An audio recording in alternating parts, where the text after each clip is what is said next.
Bonsoir à tous, bienvenue dans votre magazine Planète Locale. Comme chaque lundi, on s'intéresse à l'environnement dans notre région, dans le Nord et le Pas-de-Calais, avec tout un tas d'initiatives éco-citoyennes. Et parmi vos bonnes résolutions ce début d'année, peut-être le besoin pour vous de faire un petit peu de tri à la maison, de vider quelques cartons et de ranger le grenier plutôt que de jeter, privilégier la revente, l'économie secondaire. C'est justement ce que propose l'enseigne Brad for You, basée à Lomme et à Liévin, avec son concept de braderie permanente. L'un de ses cofondateurs est avec nous, Alexandre Detaille. Bonsoir. Bonsoir. Merci beaucoup d'être avec nous. On va faire le point justement sur votre concept juste avant le bon plan écolo d'Emmanuel Calafiore. Alors vous avez deux boutiques, on le disait, à Lille et à Liévin. Comment on peut définir un peu le concept? C'est quoi? C'est du dépôt-vente, c'est du vide-grenier? C'est un peu un mélange de tout? C'est un mélange des deux, c'est une version hybride entre les deux. Donc c'est-à-dire que les gens, au lieu d'aller vendre leurs produits dans la rue, ils viennent chez nous, au lieu de faire les braderies classiques, ils viennent chez nous, ils nous louent des emplacements à la semaine, à la quinzaine, au mois. Ils déposent tous les produits qu'ils veulent vendre et nous on s'occupe de vendre pour eux. Ça, c'est un concept qui a été imaginé à l'étranger, dont vous êtes inspiré, c'est ça? C'est pas du 100% mais c'est pas Made in France. Non, pas du tout. C'est un concept qui vient des pays nordiques. Nous, on l'a découvert comment? C'est vraiment par hasard. Ça fait plus d'une vingtaine d'années qu'on fait les braderies, etc.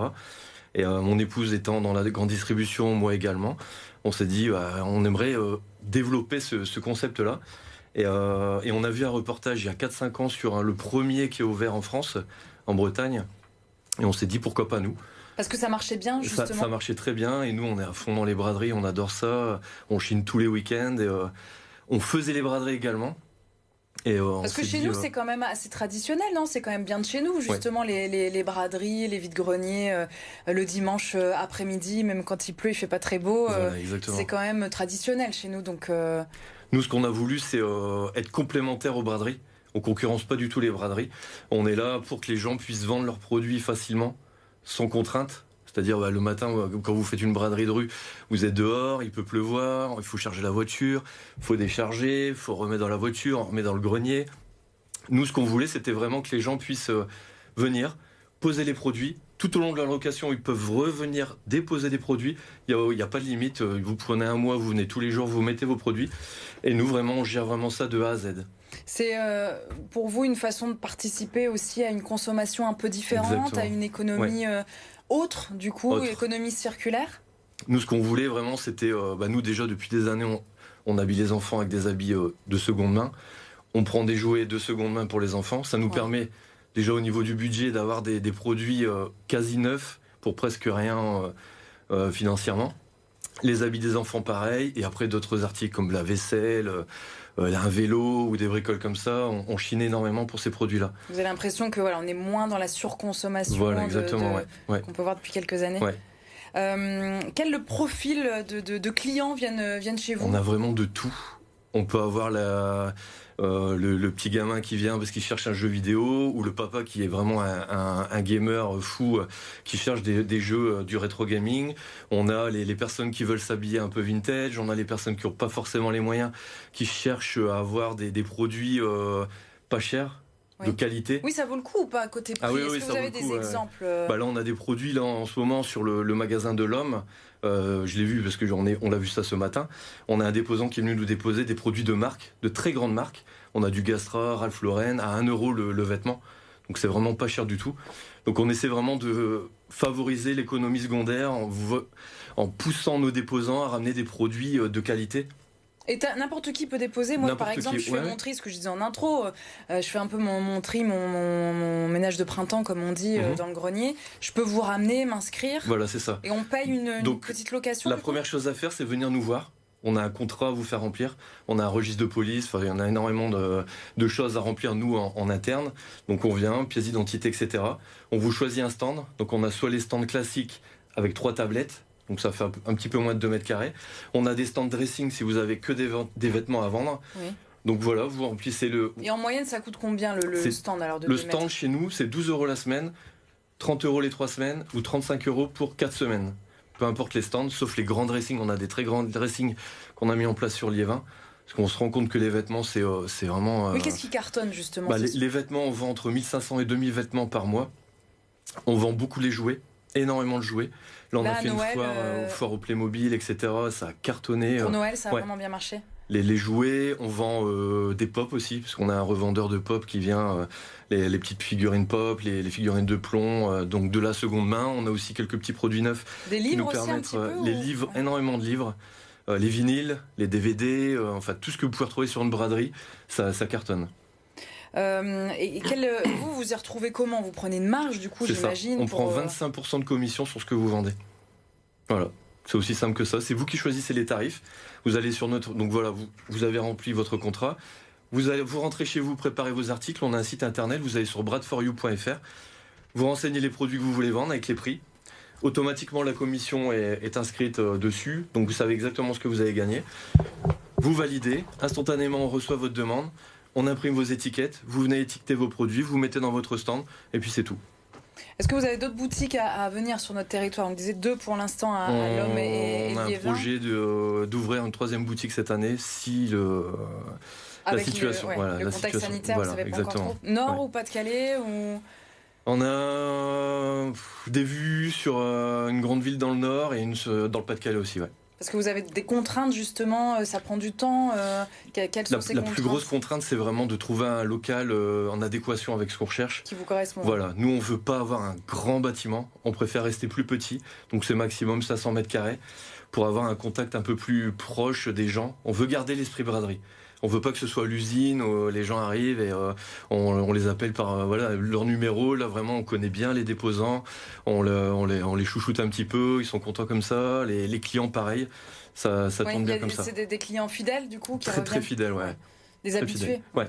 Exactement. Merci beaucoup Alexandre de Taille, donc ça s'appelle Brad for You. On peut aussi aller sur internet pour voir les produits avant de se déplacer. Non, on ne fait pas sur. Non, on a des milliers d'articles qui rentrent toutes les semaines, c'est impossible au niveau de la gestion.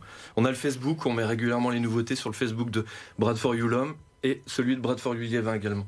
Merci beaucoup en tout cas d'être venu jusqu'à nous et on continue ce magazine avec le bon plan écolo.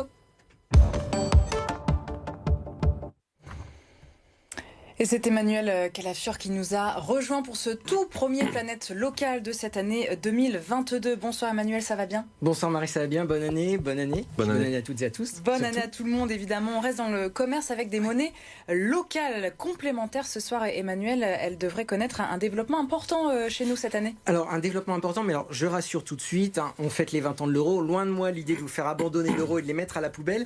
En fait, c'est une monnaie complémentaire qui va être utilisée uniquement dans la région ou dans la ville dans laquelle elle va se développer. L'idée, c'est de faire fonctionner tout simplement le commerce local, le commerce de proximité. En France, il existe plus de 70 monnaies. La première, elle est apparue en 2010, c'était à Roanne, et la plus populaire, c'est celle du Pays Basque. Il faut savoir que depuis 2013, il y a plus de 3 millions d'eusko, c'est comme ça qu'elle s'appelle, qui circulent donc dans le Pays Basque. Et en plus de faire tourner l'économie locale, le gros avantage, c'est que la conversion est à l'avantage de celui qui l'utilise. C'est-à-dire que vous donnez 100 € et vous recevez 105 en monnaie locale. Alors, on s'intéresse à notre région. Évidemment, chez nous, la première expérimentation a eu lieu dans le Pas-de-Calais, à Boulogne-sur-Mer, avec la création du Boussole, impulsé en 2013 par la mairie Frédéric et le maire Frédéric Cuvillier à l'époque. Absolument. Le maire Frédéric Cuvillier donc, avait impulsé cette monnaie. Malheureusement, elle a disparu. Elle s'est arrêtée le 31 août dernier, mais elle a donc quand même bien fonctionné, plus de 8 ans. Dans une ville donc, en fait, de 120 000 habitants, le problème, c'est qu'elle était uniquement utilisée par les solistes. Ils étaient une quarantaine. C'est comme ça qu'on appelle ceux qui utilisaient donc, le Boussole. Mais d'autres expérimentations vont voir le jour, comme par exemple en Flandre-Maritime, sur l'espace de la communauté urbaine de Dunkerque et aussi celle des Hauts-de-Flandre. Alors là, ça fait à peu près 57 communes. Cette monnaie locale doit voir le jour en 2023. Vous aurez alors des billets à votre disposition et vous pourrez même l'utiliser en version numérique via une application.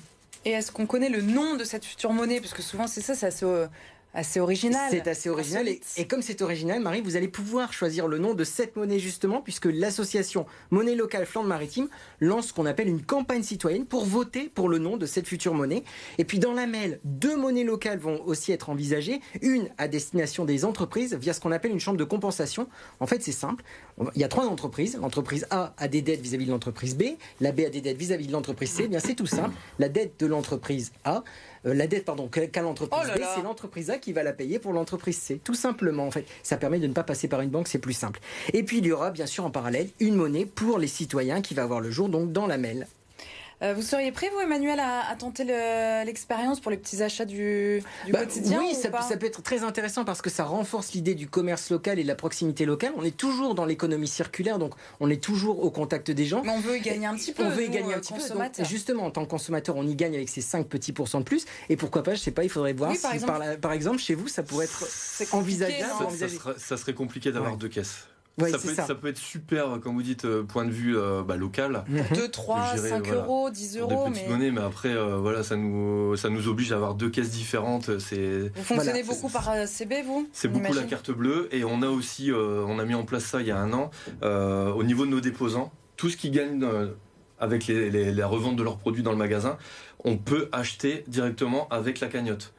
Donc ça évite de les gens vous allez vendre pour 100 euros chez Brad For You, vous pouvez racheter 100 euros de produits chez Brad For You sans sortir de monnaie, de cash venant de l'extérieur. Bon, après c'est surtout un engagement. C'est un engagement citoyen. C'est surtout ça, un engagement citoyen, puisque ce sont des associations qui les utilisent au maximum. Donc c'est pour ça que c'est aussi important. Merci Emmanuel pour ce bon plan écolo, le premier de l'année. On se retrouve bien sûr la semaine prochaine pour un nouveau Planète local. Demain, nous parlerons business et avec votre magazine Hauts-de-France Business, nous parlerons d'une cagnotte en ligne spécialement pour les enfants avec notre invité.